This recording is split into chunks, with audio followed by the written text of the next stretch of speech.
Nerveceller kommunikerer via synapser. Det er et område, hvor nervecellerne er meget tætte, som vi ser på billedet her.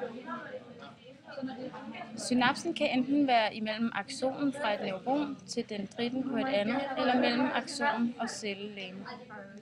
De to neuroner, der indgår i dannelsen af en synapse, kaldes for det præsynaptiske, det vil sige den her, og det postsynaptiske neuron, det vil sige hernede.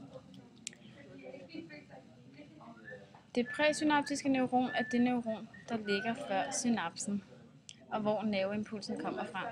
Det postsynaptiske neuron er det neuron, som signalet overføres til. Spalten imellem de to membraner kaldes for synapsespalten.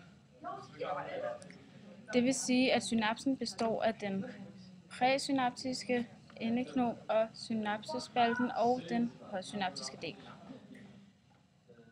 Impulsoverførslen sker af en kemisk vej ved brug af transmitterstoffer. Selve den kemiske impulsoverførsel kan inddeles i 4 faser. Den første fase er, når aktionspotentialet gennem aktionen når frem til synapsen og påvirkes af nogle særlige kaliumkanaler i membranen.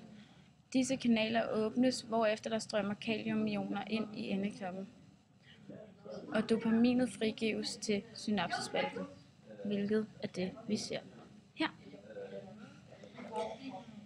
I anden fase er der diffusion over den synaptiske spalte, hvilket sker hurtigt. I den tredje fase,